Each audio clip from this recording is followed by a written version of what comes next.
Baik, mari kita bahas bahasan kita. Bismillah. Pertama, Bapak Ibu sekalian, sebelum kita bahas pada praktek, ritual, dan hikmahnya, kita mesti paham dulu tentang makna ibadahnya. Ini kebiasaan kita yang kurang baik, lakukan ibadah tidak mengerti apa maksudnya. Ya. Bapak Ibu 5 kali dalam sehari yang wajib sholat. Coba tanya, sholat itu apa?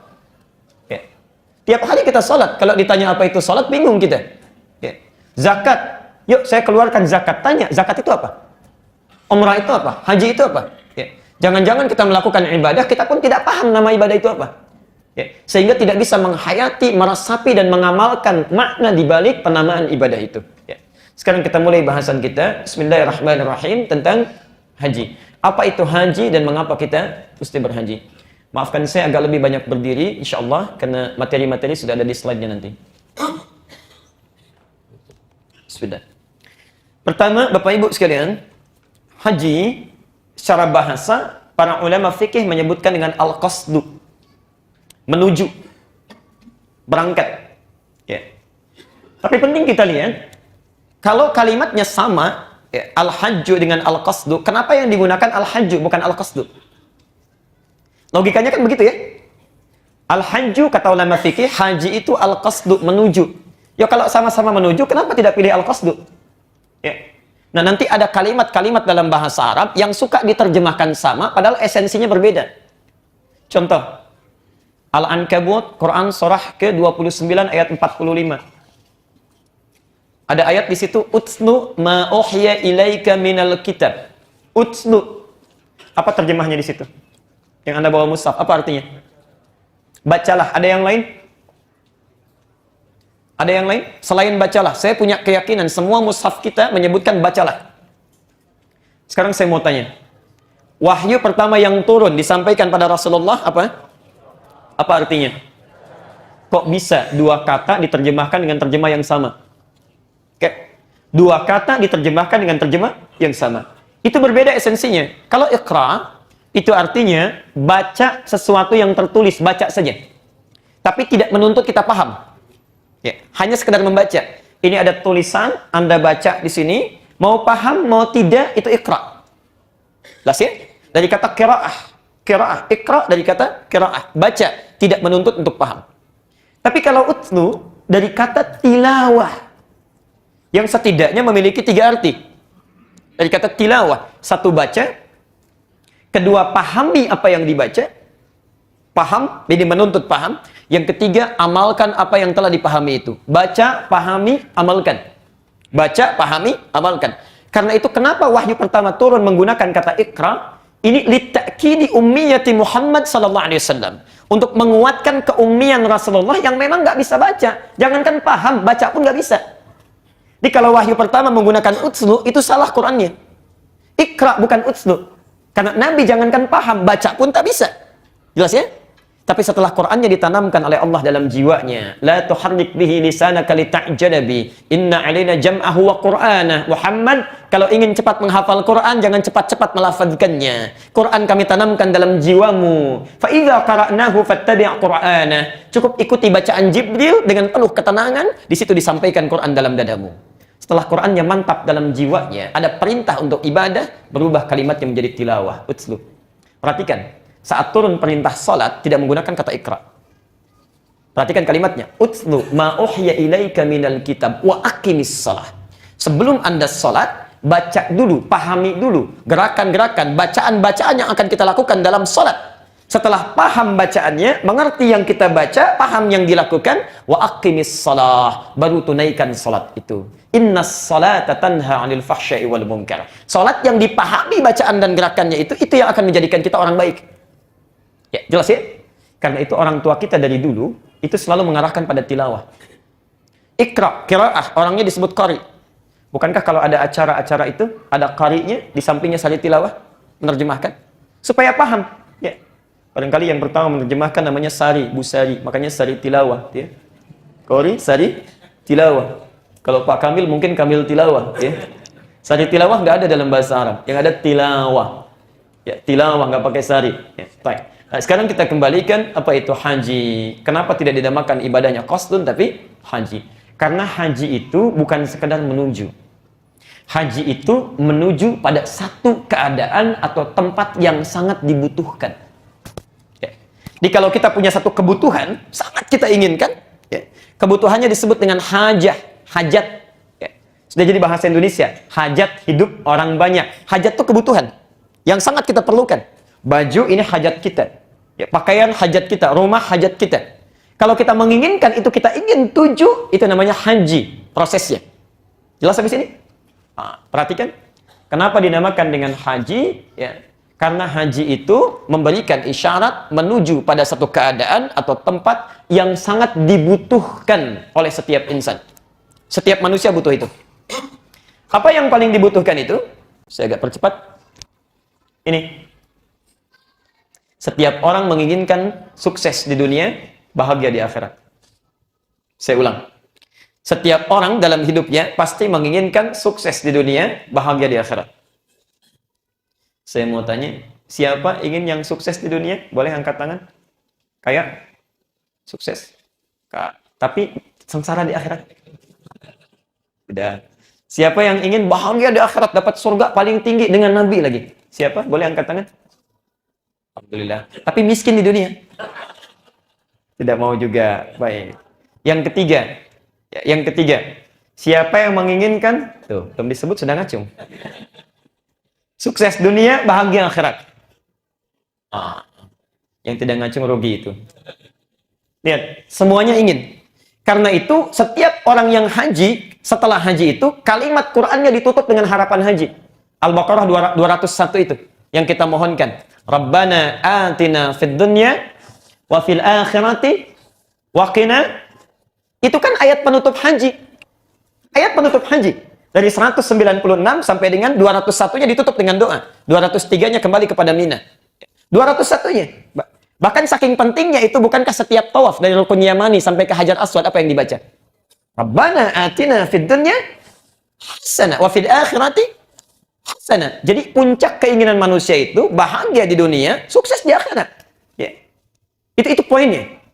Dan karena itulah juga, bahkan ada orang-orang yang belum sempat berhaji dalam hidupnya, diberi jalan oleh Allah, saking adilnya. Kamu barangkali kalau haji tidak kuat, terlalu capek, terlalu lelah, mungkin nanti ria, diberikan satu amalan yang bisa bahagia dunia, pun demikian sukses di akhirat. Karena itu doa ini tidak hanya dibaca orang yang haji, yang tidak haji pun seringkali membacakannya. Demikian ya? Dikenal dengan doa apa? Doa yang lain tidak dibaca dua lagi, kan ada 3 itu. 1, sapu jagat. Kedua sapu nggak ada jagatnya. Ketiga, jagat nggak ada sapunya. Sapu nggak ada jagatnya, itu doa tobat. Sapu dosa kita, bersihkan dan sebagainya. Banyak doa tobat. Rabbana zalamna anfusana wa illam. Ketiga, jagat nggak ada sapunya. Itu butuh satu sesi, nanti kita bahas kemudian. Nah, cuma sayang, maaf, ada orang haji, ada orang berangkat haji, tapi mohon maaf, bisa dia dapat kesuksesan dunia, akhirat tidak dapat. Insya Allah. Ada yang mohon maaf juga sebesar-besarnya, dunia nggak dapat, akhirat juga tidak.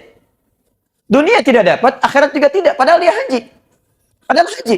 Kalau orang tidak haji, dunia sengsara, akhirat bahagia, wajar. Ini orang haji, dunia nggak dapat, akhirat tidak.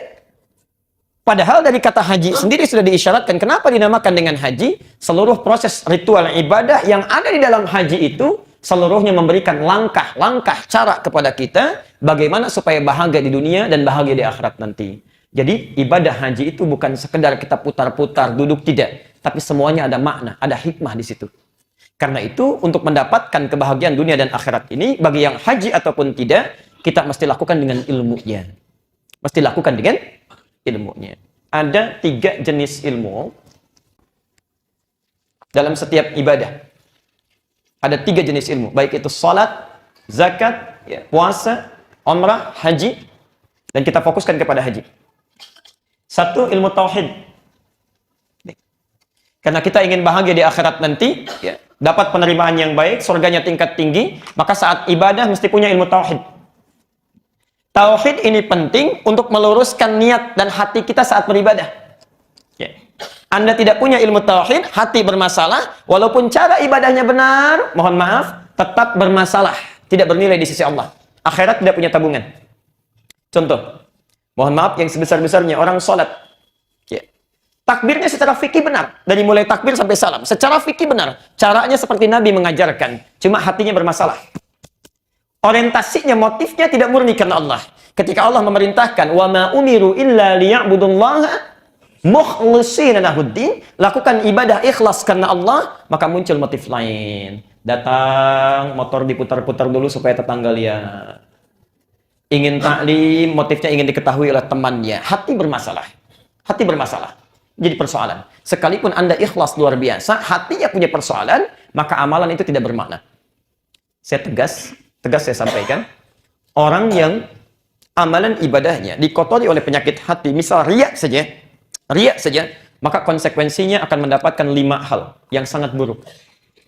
1, amalnya batal. Batal, tidak bernilai. Tidak bernilai. Anda sholat kemudian riya, ingin dilihat orang, maka batal, tidak bernilai. Yang kedua, lelah menempuh sesuatu, tapi tidak mendapat hasil. Lelah menempuh sesuatu, tapi tidak mendapat hasil. Nanti saya beri contoh ayat Qur'annya. Yang ketiga, sulit mendapat hidayah.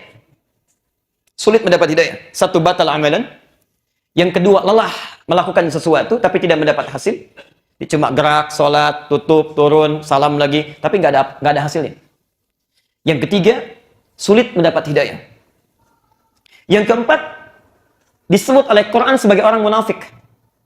Sebagai orang munafik. Insyaallah, hati-hati. Dan yang kelima, bila tidak bertobat selama hidupnya, maka akan dibawa sampai meninggal. Akan dibawa sampai meninggal dunia. Contoh, Quran surah 2, Al-Baqarah 284. Sudah. Ya ayyuhalladzina amanu, hai orang-orang yang beriman, la tubtilu shadaqatikum bil manni wal adza. Jangan kalian batalkan. Ya. Batal itu artinya gugur.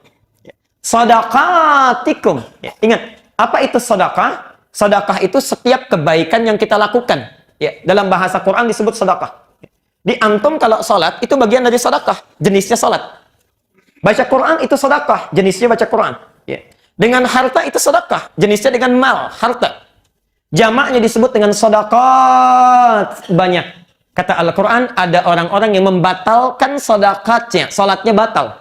Secara fikih salat, ya, tapi batal kata Allah. Dia baca Quran tapi batal, pahalanya batal. 1, bil manni wal adza, dengan penyakit yang mengganggu dan merusak. Apa contohnya? Perhatikan. Kalladzi yunfiqu malahu ria'an nas. Seperti orang infak riya, ingin dilihat oleh orang lain. Orang sholat riya, bukan infak saja, karena ada orang sholat riya. Fawailul lil musallin, alladzina hum an salatihim sahun, alladzina hum yura'un. Riya. Sholat riya, infak riya, mau haji riya. Ada yang begitu? Ada, tidak sedikit. Bahkan belum haji sudah riya. Orang dikumpulkan. Udah kumpul banyak, satu RT, satu RW, niatnya baik, minta support, doa, minta maaf. Bapak Ibu sekalian, kami akan berangkat haji dan mohon doakan supaya perjalanan lancar, baik, tidak ada kendala. Ini undangan yang sangat bermakna. Paragraf pertama nyaman. Paragraf kedua, ya mungkin di tempat ini, RW ini kami orang pertama yang berhaji. Ya. Pak RW juga belum dapat undangan Pak ya. Mudah-mudahan Bapak dapat hidayah nanti. Ya kami doakan di sana. Belum apa-apa sudah muncul persoalan. Ini belum berangkat sudah riya, bermasalah. Ya, bermasalah. Itu batal. Belum apa-apa sudah batal. Belum berangkat. Ya. Perhatikan.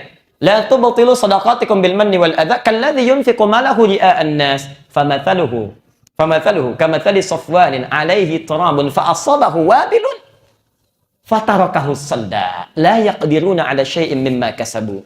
Orang seperti ini kata Al-Qur'an itu cuma orang lelah menenun sesuatu, capek berusaha tidak dapat apapun. Capek berusaha tidak dapat apapun. Seperti orang naruh pasir di atas batu yang licin, pasirnya menggelinding ke bawah, ditimpa air bah, tidak berbekas. Hati-hati dengan riya, hati-hati dengan penyakit hati. Karena ada orang yang akan beribadah haji berangkat, sudah riya duluan, itu lebih baik bersihkan dulu sebelum berangkat. Batal. Batal. Soalan. Teruskan. Ya. 3 tadi. Wallahu la yahdil qaumal kafirin. Allah tidak akan memberi hidayah pada orang kafir. Diserupakan dengan orang kafir.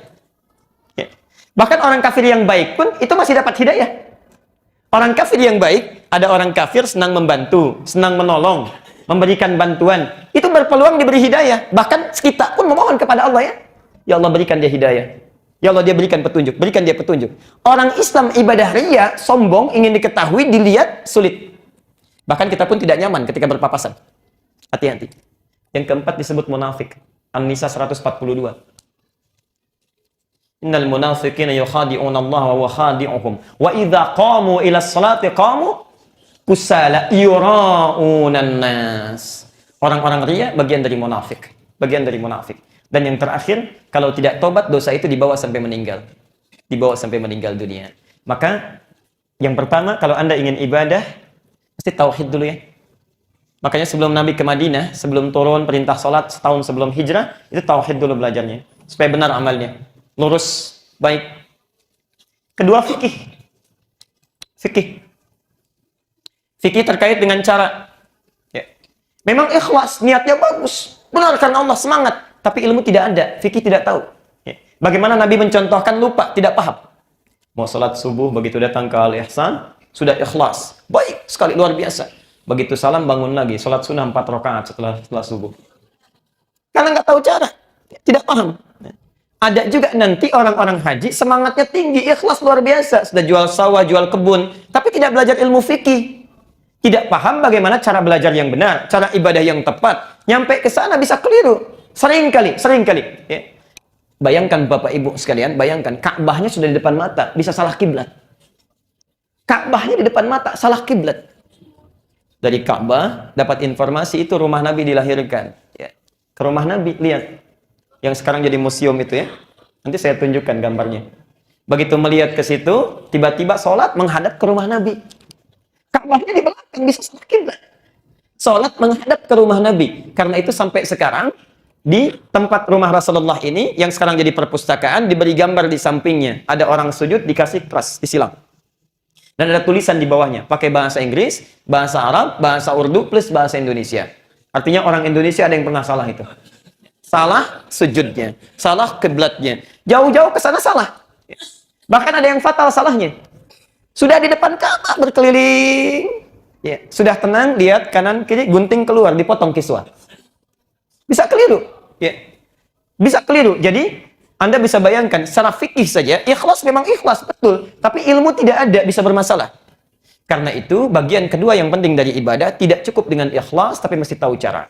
Karena itu, syahadat kita diikat dengan 2 kalimat. 1, asyhadu anna, ikhlas, ilmunya tauhid. Bagaimana cara menerapkan tauhid? Allah perintahkan, kata Allah, aqimus shalah, tunaikan salat. Quran tidak menjelaskan bagaimana cara salat. Ya. Harus ada contoh, harus ada yang menuntun. Maka diikat dengan kalimat yang kedua, wa asyhadu anna Muhammadar Rasulullah. Ikuti praktek ibadah seperti Nabi menuntun kita. Salat seperti Nabi menuntun salat. Haji seperti Nabi menuntun haji. Nah, tugas Nabi menyampaikan wahyu, mengajarkan tauhid, mengajarkan cara fikih. Tapi ada yang ketiga, yang ini jarang kita pelajari. Hikmah. Terkait dengan aspek dunia. Hikmah. Makna ibadah. Al-Baqarah 129. Al-Baqarah 129. Saya mau sampaikan dulu ya, keutamaan Nabi Muhammad SAW. Perhatikan, Nabi Muhammad itu punya beberapa keutamaan yang diisyaratkan oleh Quran. Di antaranya satu, sebelum beliau datang, Nabi lain sudah mendoakan. Sebelum beliau datang, Nabi lain sudah mendoakan. Contohnya ayat ini, Nabi belum lahir, tapi Nabi Ibrahim dan Nabi Ismail sudah mendoakan beliau. Ya. Ingat dari Rasulullah Muhammad ke Nabi Ibrahim itu sudah 30 generasi. Bukan 30 tahun, 30 generasi. Muhammad bin Abdullah, bin Abdul Muttalib, bin Hashim, bin Abdul Manaf, bin Qusay, bin Murrah, bin Kilab, bin Ka'ab, bin Ghalib, bin Fihr, bin Malik, bin Nadar, bin Kinana, bin Khuzaimah, bin Mudrikah, bin Ilyas alaihissalam, bin Nizar, bin Mudar, bin Ma'ad, bin Adnan, bin Addi, bin Adri, bin Muqawwam, bin Nahur, bin Tarikh, bin Ya'rub, bin Yasjub, bin Nabit, bin Ismail alaihissalam, bin Ibrahim alaihissalam. 30 generasi. Satu generasi mungkin bisa 500 tahun. Ya, bisa 1000 tahun. Nabi Nuh alaihissalam 950 tahun berdakwah. Bisa demikian. Jadi sebelum Nabi lahir, Nabi Ibrahim dengan Ismail sudah berdoa. Ketika mereka sudah berhasil meninggikan bangunan Ka'bah, pelan-pelan. Ka'bah zaman Nabi Adam sudah ada. Zaman Nabi Nuh terkena banjir, tersapu atasnya, tersisa pondasinya. Dalam bahasa Arab, pondasi kalau satu disebut kaidah. Qaidah. Kalau banyak disebut qawaid. Zaman Nabi Ibrahim dengan Nabi Ismail, diminta Ibrahim dengan Ismail meninggikan pondasi Ka'bah yang hancur itu. Ditinggikan lagi, bukan membangun, meninggikan. Turun ayat Al-Baqarah 127. Wa idh yarfa'u Ibrahimul qawa'ida minal baiti wa Ismail. Jelas sampai sini? Quran perintahkan untuk meninggikan bangunan Ka'bah. Jadi Ka'bahnya pelan-pelan Nabi Ibrahim mulai akan meninggikan. Langkah pertamanya melangkah di sini. Langkah pijakan pertama untuk melakukan sesuatu disebut dengan maqam. Ya. Pijakan pertama untuk melakukan sesuatu disebut dengan apa? Maqam. Sampai sekarang disebut maqam Ibrahim. Ketika beliau akan mulai meninggikan bangunan Ka'bah, di sudut yang lain datang anaknya Ismail. Ya, merasakan bagaimana bapaknya bekerja, punya beban di situ. Maka datang dari ujung ingin membantu, membawa batu. Batu dalam bahasa Arab disebut dengan hajar. Hajar. Ya. Kalau disusun-susun sehingga menjadi susunan tertentu disebut dengan hijar. Oke? Sampai sekarang disebut apa? Hijar Ismail. Datang dari satu sisi. Asalnya itu Ka'bah penuh, pas. Cuma karena terjadi kebakaran, ya, nanti kemudian akan diperluas, dibangun kembali, hartanya tidak cukup. Ya. Hartanya tidak cukup. Sehingga area itu kemudian dibatasi menjadi hijar Ismail. Dan insya Allah hikmahnya bagi kita, itu sama, yang sholat di sini sama dengan sholat yang di dalam Ka'bah. Ya. Di orang yang sholat di hijar Ismail, itu sama dengan di dalam Ka'bah. Pelan-pelan sebentar. Selesai membangun ini, keduanya berdoa. Perhatikan doanya. Ayat 129, saya lompat saja langsung. Rabbana wab'ath fihim. Ya Allah, nanti mohon utus seorang rasul dari kalangan mereka, rasulan minhum, tapi dari Mekah saja, sekitar Ka'bah, yang membawa 4 tugas. Perhatikan 4 tugasnya. Nabi diturunkan oleh Allah, dipilih oleh Allah, membawa 4 tugas. Dan 4 tugas ini akan kita lihat pada diri kita, sudah termaksimalkan atau belum. Jangan-jangan baru 1 tugas kita yang benar. Baru 2 tugas yang kita lakukan, harus 4. 1, yatslu alaihim ayatika, menyampaikan wahyu. Bentuknya Quran sekarang. Nabi itu ketika turun ayat, tidak boleh disembunyikan, langsung sampaikan. Yatslu alaihim ayatika. 2, wa yu'allimuhumul kitab, mengajarkan kandungan Quran lewat hadis. Yu'allim, mengajarkan isinya. Ya. Turun perintah salat, aqimus salat, tunaikan salat, Al-Baqarah 43, wa aqimus salat, tunaikan salat. Kita bertanya pada Quran bagaimana caranya. Tidak disebutkan cara ruku, cara sujud, tidak disebutkan. Maka tugas Nabi menerangkan begini cara salat, dari takbir sampai dengan salam. Jelas? Tapi tidak cukup sampai 2, ini kelemahan kita. Yang ketiga, wal hikmah, mengajarkan hikmah di balik ibadah itu. Apa maksudnya berdiri ini? Kenapa berdiri itu masih sejajar dengan bahu, tidak lebar, tidak terlampau rapat? Kenapa takbir sejajar dengan bahu kita, dengan pundak kita? Kenapa ruku mesti lurus? Kenapa saat sujud cuma 7 anggota badan? Dari mulai kening, 2 telapak tangan, kemudian 2 lutut, kemudian jemari di 2 kaki. Kenapa cuma 7? Apa maknanya? Itu hikmah namanya. Ada hikmah di balik ibadah kita. Persoalannya, sampai dengan hari ini, kita hanya mencukupkan belajar secara fikih 2 saja. Yang penting bisa bacaannya, tahu gerakannya. Nggak paham apa yang dilakukan.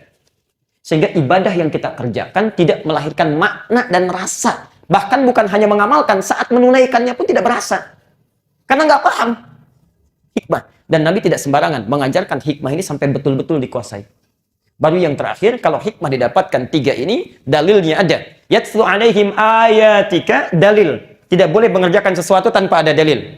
Wa yu'allimuhumul kitab, contoh. Kalau ada contohnya, ikuti itu. Tidak ada contoh, cukupkan. Cukupkan. Ada dalil, contoh tidak dispesifikasi, kemudahan. Tapi kalau nggak ada dalil, nggak ada contoh, tidak ada ibadah. Tidak perlu kreatif. Tidak perlu kreatif. Ketiga, hikmah. Apa maknanya? Yang keempat, wa yuzakkihim. Kalau benar 3 hal ini, maka akan melahirkan akhlak. Akhlak. Kembali ke haji, saya tidak menginginkan ada orang berangkat haji cuma paham. Ikhlas berangkat, tahu secara fikih, tapi saat tawaf tidak merasakan dia tawaf. Saat sa'i tidak mengerti sa'i. Saat di Arafah tidak paham apa itu Arafah. Karena itu kita akan belajar menekankan pada yang ketiga ini, kita gabungkan baik ilmu tauhidnya, fikihnya, plus juga ilmu hikmahnya. Pelan-pelan. Harapan kita dengan belajar semua itu bisa Rabbana atina fid dunya hasanah wa fil akhirati hasanah wa qina adzabannar. Karena itu, 3 tadi, baik itu ilmu tauhid, yang kedua fikih dan hikmah, disebut oleh Quran sebagai penyempurna sebelum kita berangkat haji. Turun Quran surah kedua Al-Baqarah 196. Wa atimmul hajja wal umrata wa atimmul hajja wal umrata lillah. Perhatikan 3 ilmu tadi. Wa atimmu, dan sempurnakanlah. Kalau bahasa Qur'annya sempurnakanlah, berarti ada hajinya yang tidak sempurna. Ada umrahnya yang tidak sempurna. Mungkin bisa keliru, tidak sempurna. Bukan hanya sempurna, bukan hanya tidak sempurna, bahkan kelebihan. Kelebihan. Nanti Anda bisa lihat ada orang sa'i sampai 14 putaran. Dari Safa ke Marwah dihitung setengah. Ya. Kemudian dari Marwah ke Safa baru dihitung 1. Sekarang pun sudah lain gayanya. Ya. Begitu turun, handphone tangan kanannya. Rabbighfir warham wa'fu wa takarram. Ya. Dan langsung terkoneksi itu dengan di negara bagian lain. Itu persoalan. Sudah ria, salah secara fikih, hikmah nggak dapat total 3-3-nya. Ya. Dan tenaga terbuang, biaya juga mahal-mahal, sampai sana tidak berarti. Tidak berarti. Karena kata Quran sempurnakanlah, berarti ada sesuatu yang tidak sempurna. Ya. Ada sesuatu yang tidak sempurna. Untuk itu kita belajar insya Allah, bagaimana kita menyiapkan ilmunya dulu, sehingga haji kita insya Allah bisa sempurna. Yuk, saya mau cerita dulu, pelan-pelan. Haji dimulai dari mana?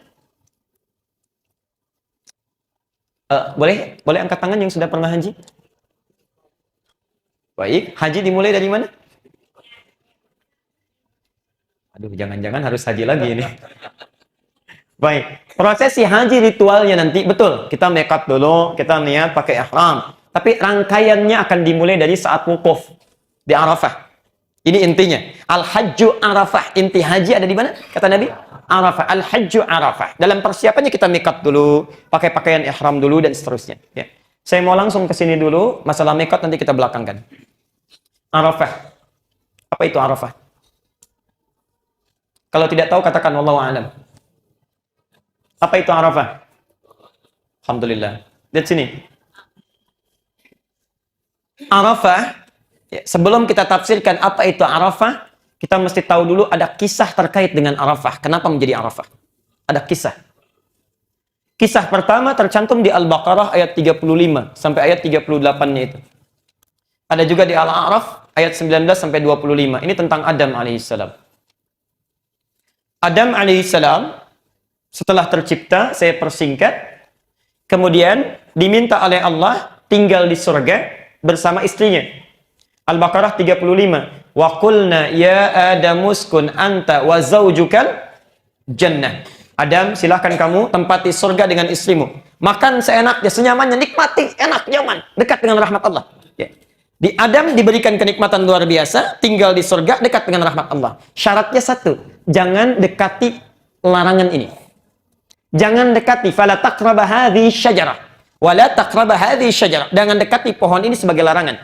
Yang jadi persoalan bukan pohonnya, larangannya jangan sampai dilanggar. Ya. Melanggar perintah Allah, mengikuti larangan berkonsekuensi bisa jauh.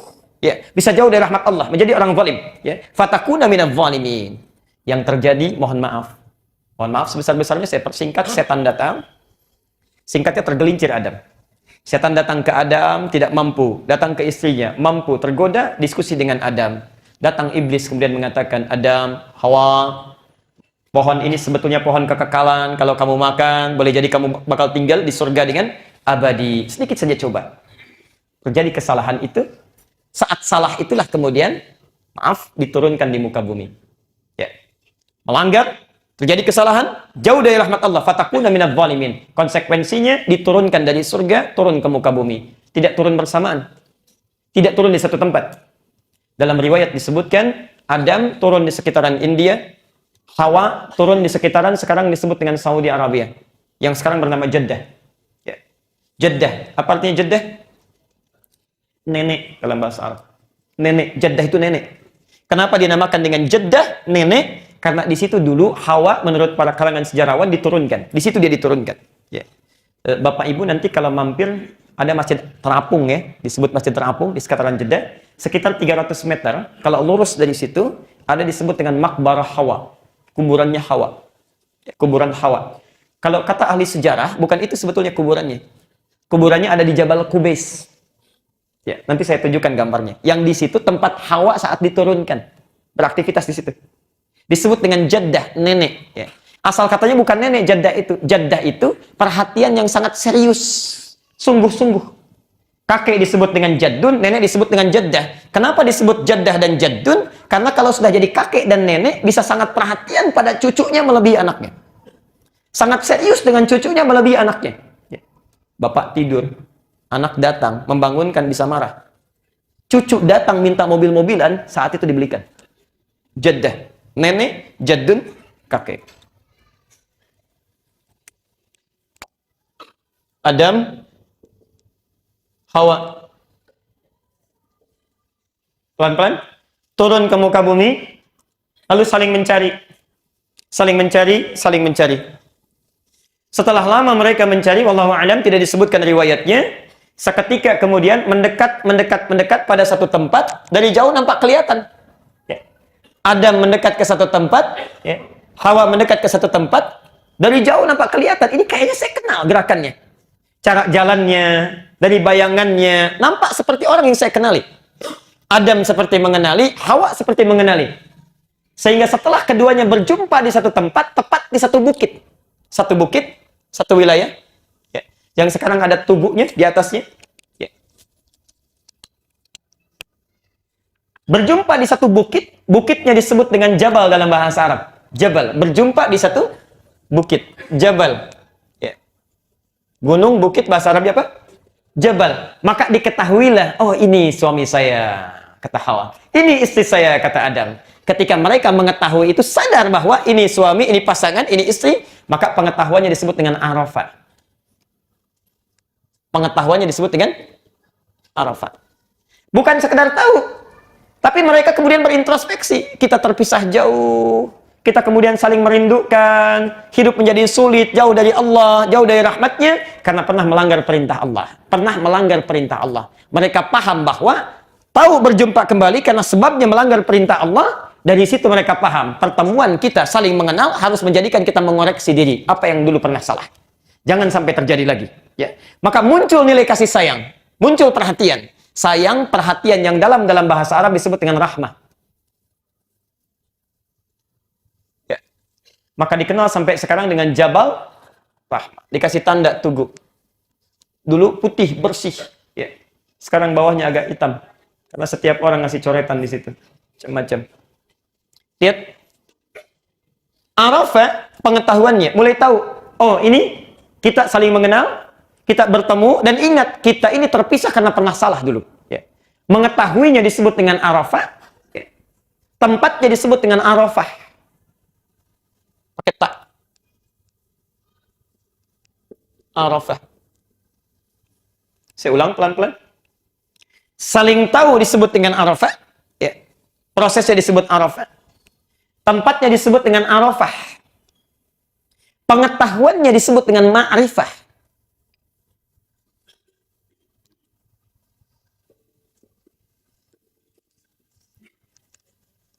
Mereka saling mengenal. Arafah. Adam kenal Hawa, Hawa kenal Adam. Lalu ingat, kita terpisah karena pernah salah. Harus koreksi. Saling berkasih sayang. Arafah. Bertempat di bukit itu dikenal dengan Arafah tempatnya. Sampai sekarang. Ketika sadar bahwa kesalahan mereka terpisah akibat melanggar perintah Allah, pengetahuannya disebut dengan ma'rifah. Kalau sudah mengerti ini pernah salah, tidak boleh diulangi lagi, maka orang ini disebut dengan arif. Orang ini disebut apa? Arif. Pelan-pelan. Turun ayat. Sejak Adam mulai berkomitmen itu, ingin memperbaiki diri, tidak boleh terjadi kesalahan yang sama, maka berduanya menjadi arif. Pengetahuannya ma'rifah. Maka turunlah ayat kepada kita menerangkan tentang komitmen mereka itu. Al-A'raf ayat ke-27.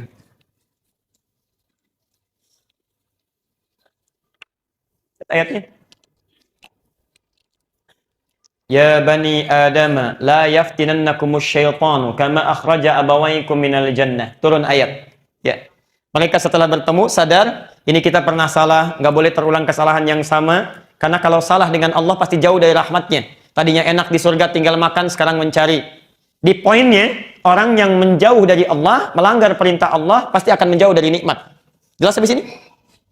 Adam dan Hawa sadar, tidak boleh terjadi lagi, anak keturunan tidak boleh mengulangnya. Maka turun ayat, Ya Bani Adam, hei anak cucu Adam.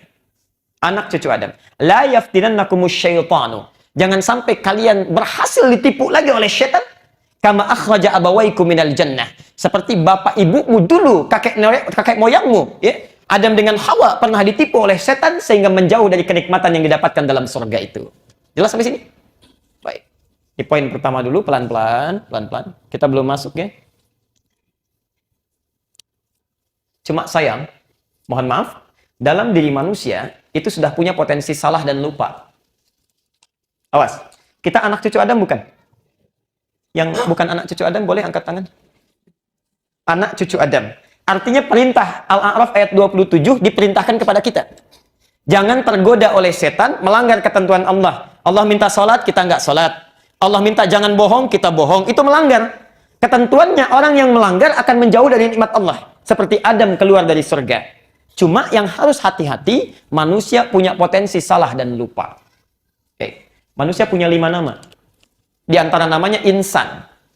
Ya, kadang dipanggil ins, ya ma'syarul jinni wal ins. Kadang dipanggil bashar, qul innama ana basyarum mithlukum.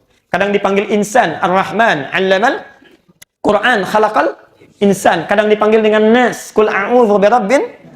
Kadang dipanggil dengan Bani Adam, ya Bani Adama. Kenapa manusia disebut insan? Kata Ibnu Abbas, insan itu seakar dengan kata nisyan. Dari kata nasya, artinya lupa. Manusia dinamakan dengan insan karena punya potensi lupa. Kok belum sholat subuh, astagfirullah, lupa saya. Bahkan ada orang yang sebelum mencuri, ingat ayatnya. Saat mencuri lupa. Sebelum mencuri ingat, saat mencuri lupa. Ada potensi lupa. Jadi insan berakal dari kata nisyan. Akar kata nisyan dan insan itu nasya. Nasya lupa. Ya. Orangnya disebut insan, sifatnya disebut dengan nisyan. Yang paling berbahaya, harus hati-hati, makanan pokok kita nasi. Nasya, lupa itu ya. Bisa cepat lupa kita. Terlalu banyak, cepat lupa. Ya. Saya kembalikan sebentar. Perhatikan, karena manusia punya potensi lupa dan punya potensi salah, direkam oleh Quran. Al-Baqarah 286. Rabbana la tu'akhidna in nasina au. Ya Allah, jangan hukum kami kalau kami pernah lupa melakukan kesalahan atau memang sengaja berbuat salah. Potensi itulah yang dimanfaatkan oleh setan supaya terjerumus untuk melanggar perintah Allah Subhanahu wa taala. Karena itu, tidak ada satupun manusia yang bisa luput dari dosa, dari salah. Saya percepat. Karena kita punya potensi salah, potensi lupa, dan mungkin digoda oleh setan, sekarang perlu tahu bagaimana caranya kita menangkis godaan setan, dan menekan sifat lupa dan salah kita supaya tidak muncul ke permukaan. Ya. Jadi kalau setan datang ingin menggoda kita, dulu pernah datang ke Adam, kan ada tandanya, ada caranya, ada triknya. Kita pelajari itu, bagaimana setan menggoda Adam. Bagaimana kalau dia akan menjauhkan kita dari rahmat Allah, seperti apa caranya. Bagaimana memanfaatkan sifat lupa kita. Saat kita kemudian bertanya, ya Allah, bagaimana caranya supaya saya bisa menjauhi setan? Bisa melawan setan.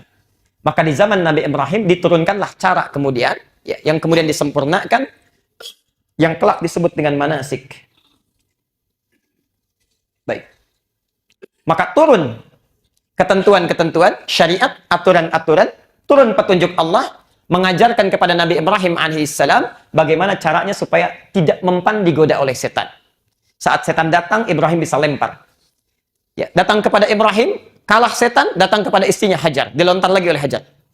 Tidak mempan ke Hajar, datang pada Ismail, dilontar oleh Ismail. Ya. Maka turunlah kemudian satu proses ibadah, satu cara disebut dengan manasik, yang kalau cara itu diikuti, kita bisa menjauh dari setan. Kalau setan sudah bisa kita jauhi, sifat jelek kita sudah bisa kita tekan, maka Masya Allah, mohon maaf, dunia gampang kita raih, akhirat kita dapatkan kebahagiaannya. Nah, manasik itulah yang terkumpul seluruhnya dalam proses ibadah haji. Jadi sebetulnya kalau orang ibadah haji, dari mulai di Arafah sampai dengan dia selesai menunaikan ibadahnya, maka akan terbebas dari sifat buruk dalam dirinya dan bisa menangkis godaan setan. Sekarang mari kita mulai bahasannya dari Arafah. Ini rumah Nabi yang tadi saya ceritakan. Ini ya, ini langsung kami ambil gambar ya dengan kamera langsung. Ini rumah Rasulullah. Di atasnya ada matahari terbit ya. Jadi Bapak Ibu sekalian, subhanallah, rumah Nabi itu matahari terbit tepat di atas rumah Nabi. Kalau rembulan purnama atau tepat berada di porosnya, itu pun di atas rumah Nabi. Jadi siang dengan malam pasti terang rumah Nabi itu. Ya, pasti terang, disinari. Nih, rumah Rasulullah. Ini Jabal Qubais. Ya. Ini Jabal Qubais yang di atasnya ada istana raja. Ini simbol kebesaran. Ya. Jadi kalau ingin mengumumkan peristiwa penting, menyampaikan kebijakan-kebijakan parlemen Quraisy pada saat itu, naik ke gunung ini, disampaikan. Rasulullah menyampaikan proses Isra Mi'raj di sini di Jabal Qubais. Karena itu sampai sekarang ini jadi istana raja karena simbol kebesaran. Di bawahnya ada tiang, kelihatan? Ya, ini ada tiang. Di sampingnya ada tiang kecil di sini, kelihatan? Kalau kelihatan aneh, saya pun nggak lihat. Nggak gelap nih. Ada tiang kecil di sini. Ini rumahnya Abu Jahal. Abu Jahal, ya. Di Abu Jahal di sini rumahnya. Ya. Kemudian ini rumah Rasulullah. Setelah berumah tangga, Rasulullah SAW tinggalnya dengan Sayyidah Khadijah itu di depan pintu Marwah di sebelah sini, ya, sebelah sini. Baik, ini rumah Rasulullah bersama Sayyidah Khadijah. Nanti satu saat kita bisa terangkan di sana. Kalau Anda umrah atau haji, coba cari kegiatan yang bermanfaat ya. Di sekitaran Masjidil Haram itu banyak tempat-tempat yang bisa meningkatkan iman. Tempat ta'lim pertama, rumahnya Arqam bin Abi Arqam di mana, Abbas ada di mana, Maimunah di mana, sekitaran ini. Nanti yang menginap di Hotel Hilton, sampingnya Zamzam, itu rumahnya Abu Bakar di situ. Dulunya, rumah Abu Bakar. Ya. Makanya disebut Mathaf Museum sampai sekarang, museum. Ya, karena dulu ada rumah Abu Bakar di situ. Ya. Depannya parlemen Quraisy. Jadi kalau mereka rapat, ada apa-apa di situ, di depan Hotel Hilton itu. Ya. Saya teruskan dulu. Pelan-pelan. Nah, ini rumah Rasulullah. Saya tidak tahu di sini terang ya, kenapa ke sini gelap. Rumah Rasulullah. Baik. Yuk kita masuk ke Arafah. Jadi Arafah, kembalikan dulu. Arafah. Saat kita mulai haji, datang ke Arafah. Ya. Kembali ke kisah Adam tadi. Saat Adam dengan Hawa bertemu, kemudian mereka ingat. Bukan sekedar tahu ini Hawa ini ada, bukan. Tapi juga mengetahui penyebab kenapa mereka terpisah. Pernah berbuat salah. Pernah lupa sehingga terjauh dari rahmat Allah. Nah, kita manusia sudah diajarkan oleh Allah bagaimana menjauhi setan. Bagaimana menjauhi sifat-sifat yang tidak baik, menekan nafsu. Tapi yang namanya manusia dalam prosesnya tetap saja salah. Tetap saja berbuat dosa. Bahkan sampai hari ini. Saya mau tanya pada Bapak Ibu sekalian, silakan yang tidak punya dosa boleh angkat tangan. Yang dosanya sedikit boleh. Yang banyak boleh angkat tangan. Anda tidak banyak mengangkat karena saking banyaknya. Sulit kita angkat. Ya. Dosa terkumpul. Karena itulah tiba satu masa diminta kita oleh Allah Subhanahu wa taala untuk mengingat dosa kita. Mengenal siapa kita. Mengenal kekurangan kita. Bukan sekedar tahu siapa kita, bukan, tapi tahu apa yang pernah salah dalam hidup kita. Ya. Apa yang keliru? Sebelum pulang menuju Allah harus dibebaskan dulu dari dosa. Dihapuskan seluruhnya, kenali dirimu apa yang salah. Maka Masya Allah saat haji itulah diundang dia, dikumpulkan di satu tempat yang mengingatkan prosesi Adam pernah melakukan dengan Hawa. Adam pernah bertemu dengan Hawa di tempat itu, mengingat kesalahan-kesalahannya. Ini tidak boleh terjadi lagi. Kita dalam hidup, barangkali, perputaran hidup kita melahirkan kesalahan-kesalahan yang harus kita evaluasi. Dikumpulkanlah kemudian kita di satu tempat saat memulai haji. Dinamakan apa tempatnya? Arafah. Apa yang kita lakukan di situ? Wukuf. Wukuf. Apa artinya wukuf? Sekali lagi, apa artinya wukuf? Berdiam. Mulai sekarang kita buat aturan. Kalau tidak tahu, katakan Allahu a'lam. Apa artinya wukuf? Baik. Wukuf itu bukan diam. Bukan sekedar diam. Karena kalau cuma diam tanpa ekspresi, itu namanya sakat. Sakata, diam. Tidak ada pergerakan. Diam saja. Tapi kalau kita diam sambil berpikir, sambil merenung, sambil beraktivitas yang wajar, itu namanya waqafa, wukuf. Makanya terminal disebut dengan mauqif sayyarah, tempat kita diam. Bukan diam biasa, bukan. Tapi sambil melihat mobil mana yang tepat mengangkut kita. Siapa yang lewat, siapa yang diam. Kita saat masuk ke Arafah diminta untuk wukuf, bukan sekedar diam. Tapi diam merenungkan. Diam memikirkan. Apa yang kita pikirkan? Ini Arafah. Seperti Adam dengan Hawa bertemu kemudian diam, menanamkan kasih sayang, lantas merenungkan dulu pernah salah, maka saat Anda wukuf yang pertama dilakukan, kenapa disebut Arafah? Kenali apa kekurangan dan kesalahan yang telah melekat pada diri kita. Sampai kita datang ke sana. Singkatnya, sebelum Anda wukuf ke Arafah, kalau Anda mau haji, ya, yang terbaik, coba catat dulu kekurangan diri kita. Lihat dulu, saya punya kekurangan apa? Sifat-sifat jelek apa? Kenali diri kita. Pengenalannya disebut dengan Arafah. Tempatnya Arafah. Begitu kita tahu, misal, bismillah, satu, maaf. Saya punya sifat iri hati. Karena sifat iri ini saya sering sekali membicarakan keburukan tetangga, menjauh dari rahmat Allah. Saya punya sifat kebanyakan marah. Biasanya laki-laki. Karena sering marah tidak terkontrol, jauh dari rahmat Allah. Berumah tangga harusnya sakinah, ini ribut tiap hari. Karena kurang kontrol dalam marahnya. Ya. Sering muncul perselisihan, marah. Gantian bu, perempuan. Lisan tidak terkontrol. Ya, Masya Allah. Segala dibicarakan. Cerewet misal. Semua dibicarakan. Catat satu-satu. 1, 2, 3. Kenali diri kita. Karena itu sebelum berangkat, coba tanyakan pada orang tua. Apa sifat kita yang dominan, yang keliru? Arafah.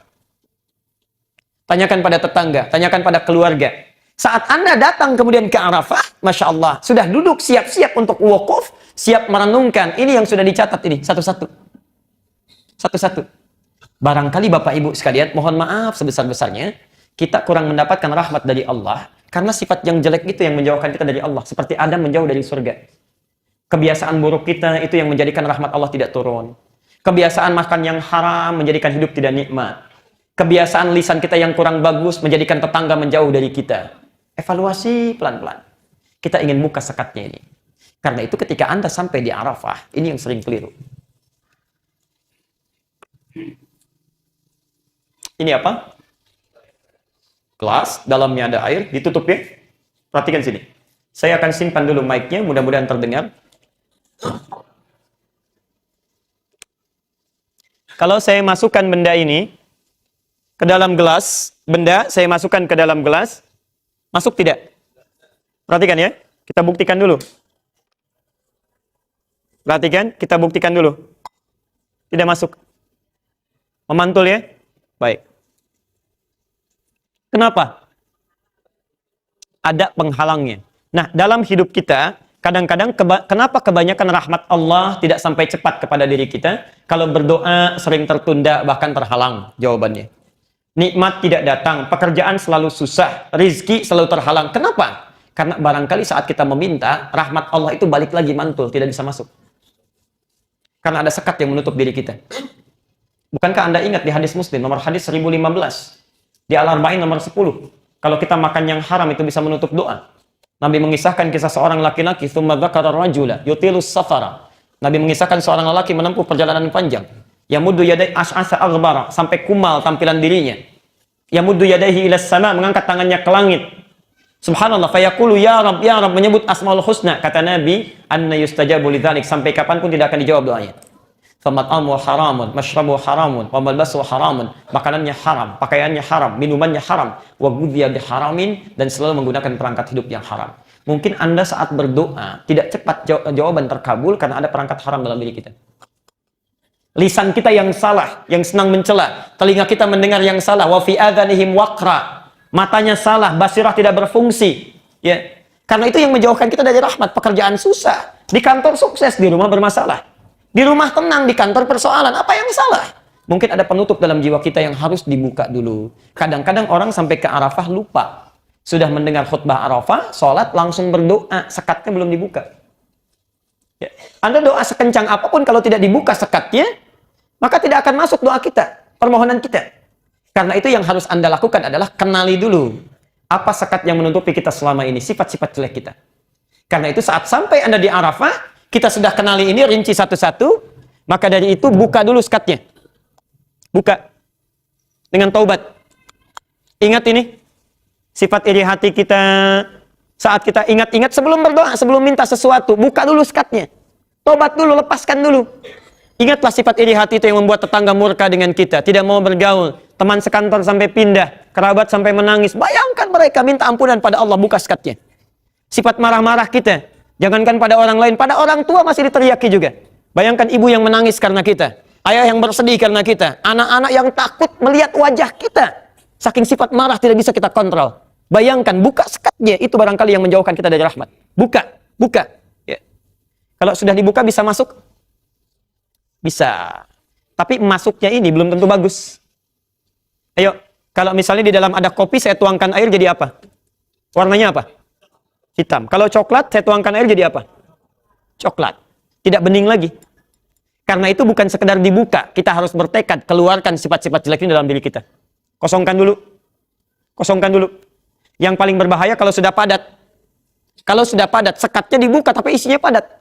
Ya. Anda mesti keluarkan dulu. Jadi bukan sekedar ditangisi, disadari, ya Allah, saya mengakui pernah berbuat salah, itu baru membuka. Anda harus sesali dan berjanji tidak mengulanginya lagi. Keluarkan isi yang kotor dalam hati kita. Keluarkan, keluarkan, keluarkan. Allah. Kalau sudah dikeluarkan, kosong tidak? Kosong tidak? Kosong, maka mudah diisi dengan yang baik. Baru di situ berdoa. Baru minta. Jadi bukan apa-apa Anda langsung meminta, kosongkan dulu isi kita. Ya. Dari yang buruk-buruk. Setelah kita kosongkan seluruhnya, kita kemudian meminta, hati-hati. Hati-hati.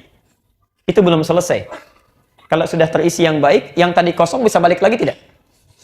Bisa saja. Sudah baik iri hati, pulang bisa iri lagi. Ya. Apalagi saat berdoa pun bisa iri. Saat berdoa, lihat temannya, kok tendanya bagus, saya kepanasan, bisa iri. Ya Allah, kok bisa ya, sana tendanya enak. Ya. Bisa muncul lagi, jadi bisa datang seketika. Karena itu Anda mesti mencari sebab. Ini kenapa? Apa sebabnya yang menyebabkan saya bisa iri hati? Padahal saat dilahirkan, saya nggak pernah iri. Coba lihat, saat bayi dilahirkan gak ada yang iri hati. Mama, kenapa mama melahirkan saya keadaannya sulit begini? Gak ada. Sama semua nangis ya nangis. Ya. Gak ada bayi terlahir marah, tidak ada.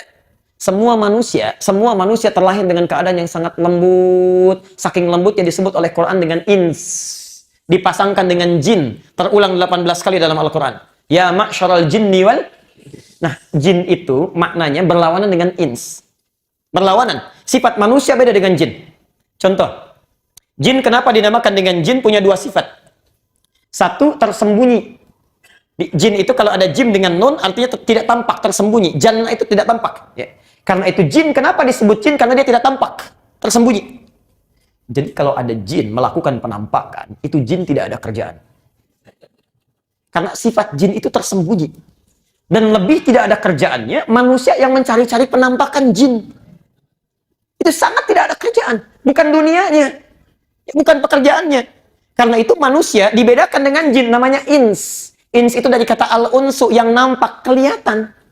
Wujudnya kelihatan. Jadi nggak ada manusia yang tersembunyi. Maaf, kalau ada bapak pulang ke rumah, Bu, sembunyi-sembunyi. Ke kantor sembunyi-sembunyi. Ke masjid sembunyi-sembunyi. Itu pasti, saya tidak mengatakan jin. Ya. Itu pasti bermasalah. Karena menyalahi fitrah. Pasti bermasalah itu. Saya tidak katakan mirip dengan jin, tidak. Pasti bermasalah. Ya, pasti. Karena hati kecilnya tidak bisa mengakui itu. Sesuatu yang disembunyikan, hati kita pasti menolak itu. Pasti itu ya. Karena manusia tampak jin tersembunyi. Yang kedua, ya rahmatullah. Yang kedua, jin kenapa disebut jin? Karena punya bawaan kasar. Tidak lembut. Kasar. Kata-katanya kasar. Perilakunya kasar. Karena itu tidak ditampakkan pada kita. Dan sekali dia melakukan penampakan, misal dia tampak hadir pada diri seseorang, tidak akan pernah lembut, tidak ada. Ada orang kemasukan jin masuk ke sini, Ustaz, saya mohon izin ikut taklif, duduk di depan sedang kemasukan jin, tidak mungkin itu. Kata-kata meracau, tangan mengacau, segalanya pasti begitu. Ya, manusia tidak. Kenapa disebut dengan ins? Karena dia lembut. Kata-katanya lembut, perilakunya lembut. Saking lembutnya, dengar suara kencang saja bisa menangis. Saking lembutnya. Saking fitrahnya, baru lahir, belum mandi saja sudah dicium-cium. Ya. Yang jadi persoalan, kenapa saat tumbuh kok lisannya jadi kasar? Apa yang salah? Ya. Apa yang menyebabkan kata-katanya menjadi kasar? Pandangannya jadi tidak terbatas, langkahnya melangkah tanpa aturan. Apa yang salah? Apa penyebabnya? Ya. Maka kita lihat. Ya, kita lihat sekarang, satu-satu, pelan-pelan. Kata Nabi, kullu mauludin yuladu 'alal fitrah fa'abawahu. Maka lingkungan sekitar nanti yang akan membuat dia berubah. Yang akan membuat dia berubah. Nah, kita akan cari penyebabnya. Ya Allah, ini kenapa saya begini? Kita cari penyebab. Yang menyebabkan tadinya lembut jadi terpleset, kasar. Ya, tadinya penyayang menjadi iri hati, terpleset. Terpleset dalam bahasa Arab itu zalafa. Zalafa terpleset. Ya. Penyebabnya kalau agak banyak izdalafa. Penyebabnya disebut dengan Muzdalifah. Maka saat kita ingat-ingat itu, ingin mencari penyebabnya, datanglah kita ke satu tempat diberi nama Muzdalifah. Kan yang namanya Muzdalifah ada persoalan itu. Kenapa tertawa? Ya, sini. Yuk. Apa yang membuat saya iri hati? Membuat saya cepat marah? Sehingga saya terpeleset. Zalafa. Tergelincir. Ya. Tempatnya disebut Muzdalifah. Karena itulah ketika Anda selesai dari Arafah, kenali kekurangan kita, kita ingin cari penyebabnya. Apa penyebabnya ini? Masalahnya apa? Pergilah kita kemudian ke Muzdalifah. Masya Allah. Quran surah kedua Al-Baqarah 198. Yuk, yang mau haji tolong fokus ke sini ya. Hati-hati. Yang tidak haji pun coba lihat dengan baik. فَإِذَا أَفَضْتُم مِّنْ عَرَفَاتٍ فَاذْكُرُوا اللَّهَ عِندَ الْمَشْعَرِ الْحَرَامِ. Lihat ayatnya. Ketika Anda selesai di Arafah, ya, Arafah hajat kita selesai, tahu kekurangan diri kita sudah berdoa, sekarang mencari penyebabnya, maka kita akan berjalan ke Al-Mash'aril Haram, ke Muzdalifah. Tapi perjalanan kita dari Arafah ke Muzdalifah, itu bukan cuma jalan atau naik bis kemudian duduk, bukan itu. Kata Quran, fadhkurullaha, isi dengan zikir. Zikir, ingat-ingat apa penyebabnya, apa yang salah dari diri saya. Zikir, istighfar, perbanyak doa. Mohon maaf ya, situasinya tidak sama dengan cerita sekarang nanti. Akan hiruk pikuk. Boleh jadi ada yang saling cerita, saling dorong, ya, saling macam-macam. Hati-hati, sudah kita mau haji bukan cari dunia. Begitu Anda naik ke bis menuju Muzdalifah, sudah fadhkurullaha, diam zikir kita. Renungkan apa yang salah. Koreksi diri kita. Turun, saya percepat, turun ke Muzdalifah. Ya. Kita cari apa? Cari batu ya? Baik, pelan-pelan. Turun di Muzdalifah, kita mulai ingat-ingat apa yang menyebabkan salah ini. Mesti saya hilangkan ini. Saya bersihkan. Ibu, kalau yang dari luar tadi, Pak, dari dalam kita keluarkan kan? Kalau dari luar mau masuk, ya kan tidak kita keluarkan, harus dicegah ya. Ini harus saya lempar nih, supaya nggak datang lagi. Di Arafah sudah kita keluarkan. Ya. Penyebab bisa datang lagi, supaya dia nggak datang harus saya lempar, supaya nggak datang lagi. Ya. Maka di Muzdalifah kita cari batu. Ya, cari batu. Setelah kita mendapat batu, sambil diingat-ingat, kita duduk sebentar kan? Ya, sambil menunggu hari berpindah sampai tanggal 10. Di Arafah tanggal berapa? 9. Di Muzdalifah tanggal berapa? Masih tanggal 9. Tanggal 9. Nanti bergerak dari Muzdalifah tanggal 10. Nah, ini poin pentingnya. Anda merenung di Muzdalifah, memikirkan apa penyebab saya salah. Ternyata, singkatnya, umumnya, penyebab orang tergelincir berbuat salah cuma 3. Cuma 3. 1, karena pengaruh faktor lingkungan yang jauh. Bapak orangnya baik, di rumah baik, rajin berjamaah dengan istri, tapi pindah ke tempat kerja yang baru, di kantor punya teman-teman, jarang sholat. Senang kumpul-kumpul, terbawa kebiasaan itu sampai tidak beribadah. Misal, lingkungan jauh. Lingkungan jauh yang mempengaruhi kita disebut dengan ula. Ula.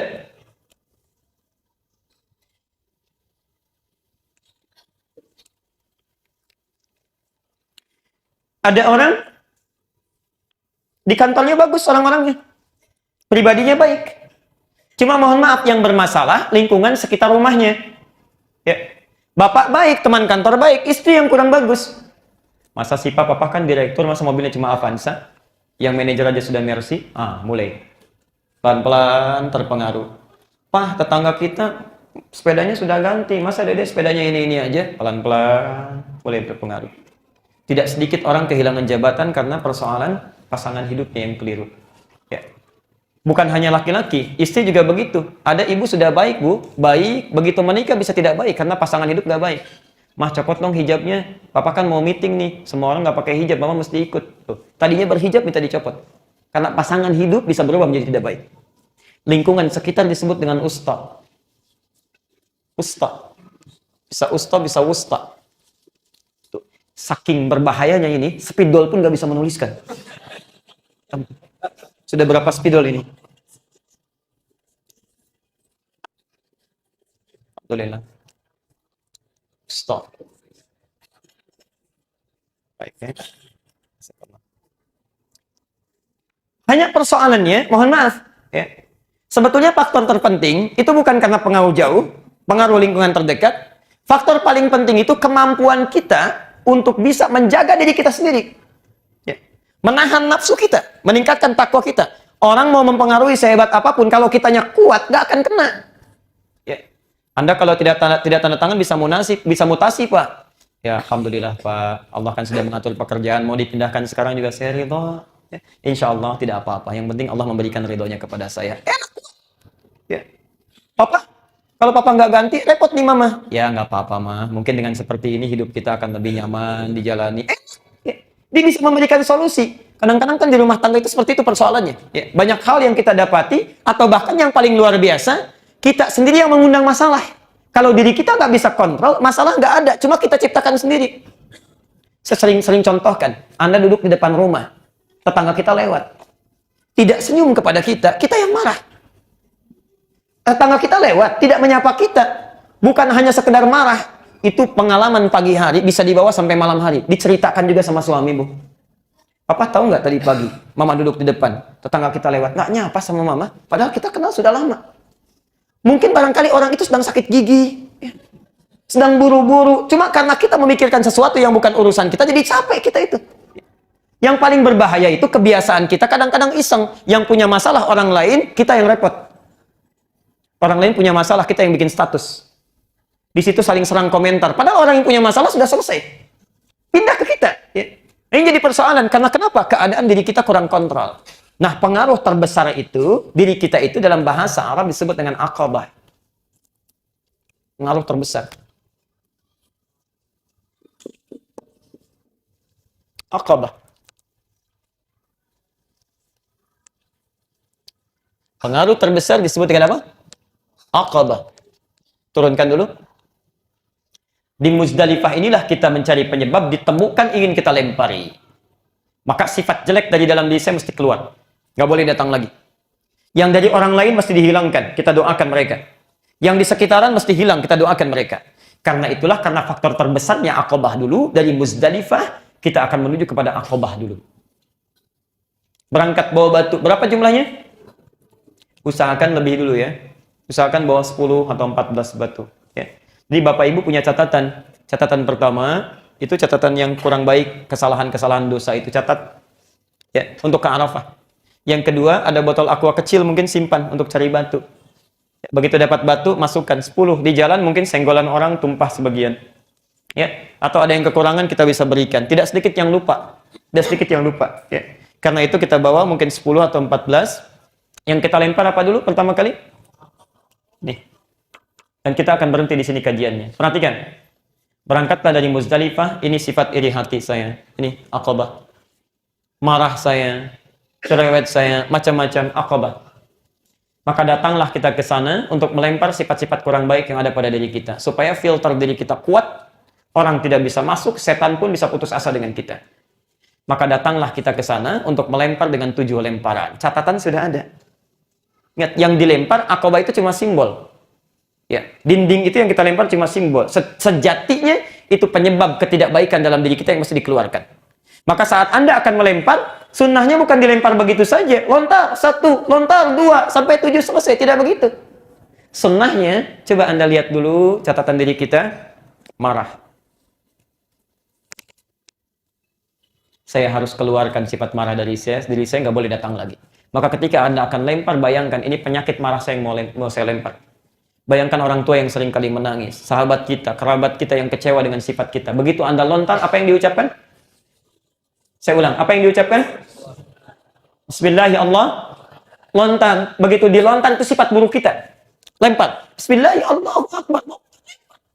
Bayangkan dampak dari keburukan itu. Kalau orang benar lontarannya, begitu dilempar, hatinya enak gitu. Kadang-kadang air mata keluar, baru satu. Kedua, lontar lagi. Bismillahirrahmanirrahim. Lontar. Di hati kita. Hilang. Pelan-pelan. Begitu selesai semuanya, sudah tidak datang lagi, Anda menghadap ke kiblat. Ini sunnahnya. Ya bukan selesai begitu saja, menghadap ke kiblat baru berdoa. Inni wajjahtu wajhiya lilladzi fataras samawati wal arda hanifan muslima wa ma ana minal. Nah, hilanglah sifat-sifat jelek dalam diri kita ini. Tidak datang lagi. Kalau jelek lawannya apa? Baik. Kalau yang jelek sudah tidak ada, otomatis yang muncul yang mana? Yang baik. Dalam bahasa Arab, baik disebut dengan birrun.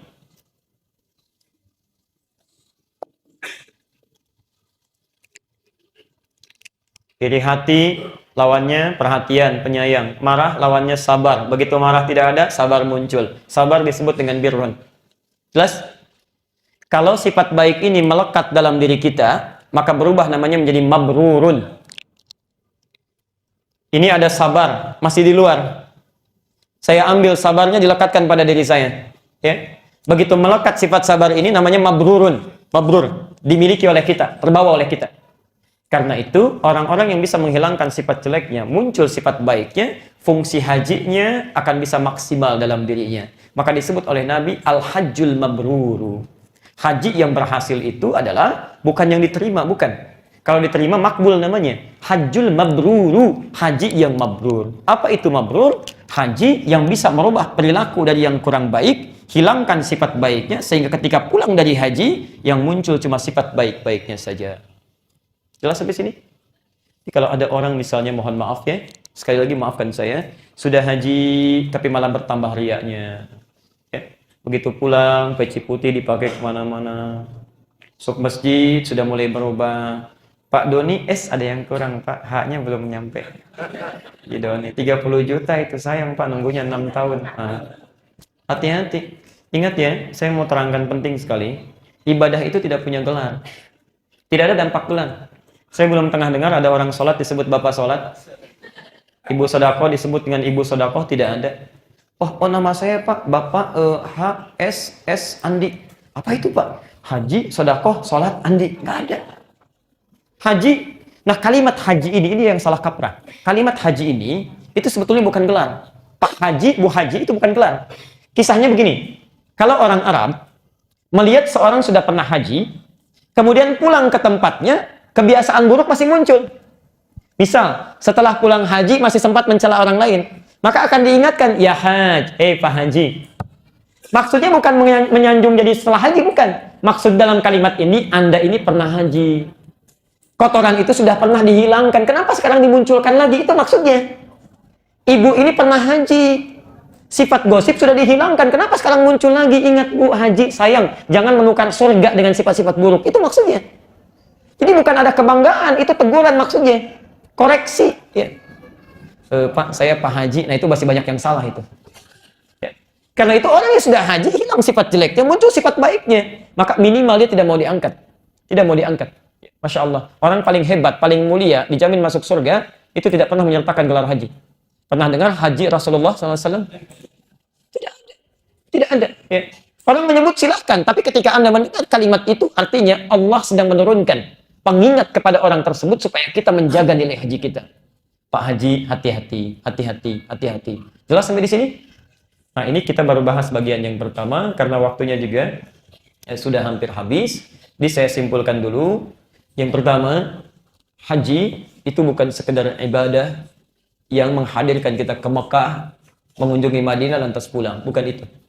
Haji seharusnya menjadikan kita bisa meraih kebahagiaan di dunia dan ketentraman di akhirat nanti. Ini fokus yang pertama. Yang kedua, saya percepat. Ritual-ritual haji, selain harus benar secara fikih dan ikhlas ditunaikan, juga mesti dipahami prosesnya, sehingga bisa lebih nyaman dan maksimal saat kita menunaikan ritualnya. Yang ketiga, Arafah bukan sekedar tempat untuk kita wukuf dalam artian diam, tapi di situ kita mengenali siapa kita, apa kekurangan kita, apa yang menyebabkan kita jauh dari Allah Subhanahu wa taala. Di situ kita catat kekurangan kita bertobat kepada Allah, kemudian kita koreksi diri kita. Kemudian cari penyebabnya untuk kita hilangkan selamanya dari hidup kita. Pergilah ke Muzdalifah yang menyebabkan kita sering terpeleset. Ya. Kita ambil batu-batunya, kita lempari kesalahan-kesalahan kita. Ya.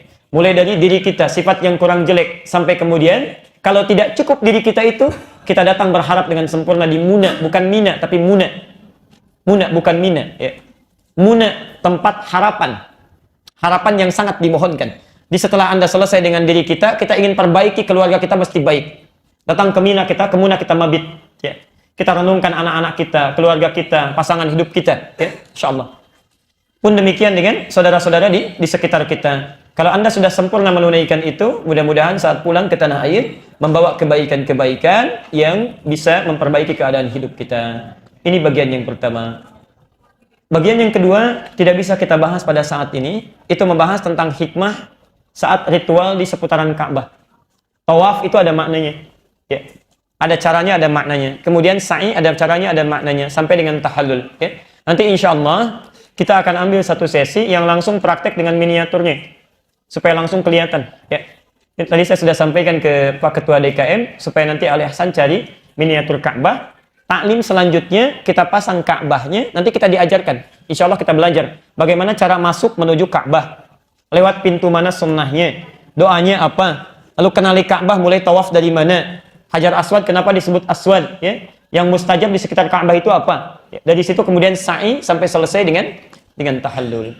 Untuk hari ini kita cukupkan dulu.